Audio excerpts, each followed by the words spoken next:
Hello धुरंधर्स, welcome to bright spark academy. आज हम क्लास 10th की फर्स्ट पोएम स्टार्ट करने जा रहे हैं जिसका नाम है डस्ट ऑफ स्नो, जिसको लिखी है रॉबर्ट फ्रॉस्ट ने। रॉबर्ट फ्रॉस्ट ने इस पोएम के ज़रिए हमको ये बताने की कोशिश की है कि जो भी चीज़ें हम अंधविश्वास को मान रहे हैं बिना उस चीज़ को अप्रूव किए वो गलत है। ठीक है, जैसे आपने भी कहीं पे सुना होगा कि अगर कोई बिल्ली हमारा रास्ता काट दी है तो जो हम काम करने जा रहे हैं वो काम बिगड़ सकता है। ठीक है, अभी भी अगर कोई बिल्ली रास्ता काट देती है तो आई पर्सनली कि तुम चप्पल फेंक दो या फिर किसी और का वेट करो जाने का, तब हम आगे जाते हैं, है ना। बट एक्चुअल में ये सारी चीज़ें सही हैं, गलत है, अभी तक कुछ अप्रूव नहीं हुआ है, बट हम इसको एप्लीकेबल करते हैं अपने लाइफ में क्योंकि हम ये स्टार्टिंग से सुनते हुए आ रहे हैं। तो ये जो पोएम है ये उसका दी एंड है। ठीक है, देखो बहुत ब्यूटीफुल पोएम है। सो बिना टाइम वेस्ट किए लेट्स स्टार्ट। सो बच्चों, क्या कह रहे हैं Robert Frost? The way a crow shook down on me the dust of snow from a hemlock tree। देखो बच्चों, यहाँ पे दो ऐसी चीज़ें बताई गई हैं जिसको बैड लक का सिंबल माना जाता है। ठीक है, पहला है क्रो। ठीक है, ऐसा कहा जाता है कि क्रो की जो साउंड है वो बैड लक की साउंड होती है। तो नॉर्मली अगर किसी के घर के बाहर क्रो की साउंड आ रही है तो लोग क्या करते हैं, उसको भगा देते हैं कि नहीं भाई अब ये बैड लक हमारे पे आ जाएगा। ठीक है, सिमिलरली हेमलॉक ट्री को भी बैड लक का सिंबल माना जाता है क्योंकि इसके जो ट्री के जो लीव्स हैं या फ्लावर्स हैं वो थोड़े से पॉइजनस होते हैं। तो हेमलॉक ट्री को हम सिग्निफाई करते हैं बैड लक से। तो दो ऐसी चीज़ें जो बैड लक है वो कैसे रॉबर्ट फ्रॉस्ट के मूड को चेंज कर देती है, हैप्पी कर देती है, इस पोएम में हमको ये बताया गया है। बहुत छोटी सी पोएम है, 8 लाइन की पोएम है, बट एक्चुअल में बहुत सिग्निफाइज है। ठीक है, तो यहाँ पे क्या कह रहे हैं पोएट कि मैं कहीं जा रहा था। ठीक है, मैं कहीं जा रहा था, पोएट का मूड बहुत ख़राब था। ठीक है, तो एक्चुअल में होता क्या है, the way a crow Shuk down on me. यहाँ पे बोल रहे हैं कि जो रॉबर्ट फ्रॉस्ट है वो एक ट्री के नीचे बैठे हुए होते हैं, हेमलॉक ट्री के। ठीक है, तो वहाँ पे विंटर का सीज़न है, पूरा स्नो से वो कवर रहता है।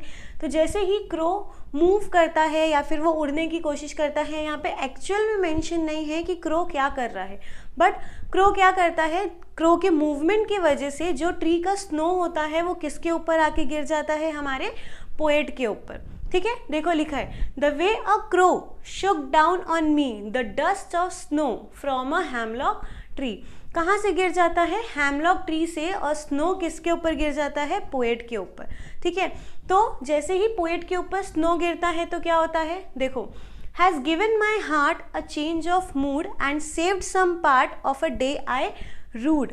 यहाँ पे क्या बोल रहे हैं कि जैसे ही वो स्नो मेरे ऊपर गिरता है तो जो मेरा हार्ट है उसका मतलब जो भी मेरा मूड है वो तुरंत चेंज हो जाता है। ठीक है, कैसे चेंज हो जाता है, वो हैप्पी हो जाते हैं। ठीक है, जैसे ही स्नो उनके ऊपर गिरता है उनका मूड चेंज हो जाता है और वो खुश हो जाते हैं और वो बोलते हैं थैंक गॉड कि ये ऐसा हुआ क्योंकि मैं अपना आधा दिन तो वैसे ही वेस्ट कर चुका था, बचा कुचा जो मेरा आधा दिन है वो मेरे मूड की वजह से और ख़राब हो जाता, बट एक्चुअल में वो सेफ हो गया। देखो, and saved some part of a day I had rued. मैं बाकी चीज़ें भी ख़राब कर देता अगर मेरा मूड ख़राब होता तो, बट बिकॉज ऑफ क्रो मेरा मूड क्या हो गया, ठीक हो गया।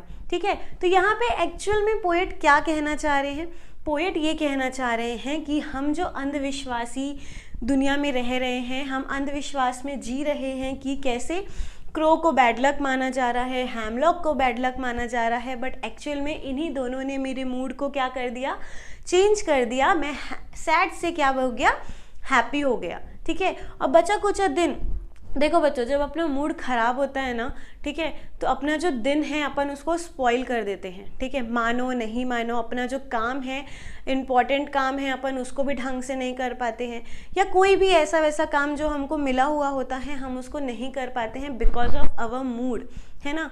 अब अगर अपन कोई हैप्पी है और आपको कोई काम दे रहा है तो आप वो कितना हैप्पीली जॉयफुली करेंगे और बहुत अच्छे से करेंगे। ठीक है, तो सिमिलरली अगर पोएट के मूड बहुत ख़राब है तो वो अपना दिन ख़राब कर रहे थे। ठीक है, बट बिकॉज ऑफ क्रो क्या हुआ, उनका मूड बहुत हैप्पी हो गया। तो ये थी हमारी poem the dust of snow. ठीक है बच्चों, तो आगे से अंधविश्वासी मत बनना, अंधविश्वास पे भरोसा मत करना जब तक आप उस चीज़ को अपने आंखों से देख नहीं लेते, और किसी भी चीज़ पे भरोसा मत करना।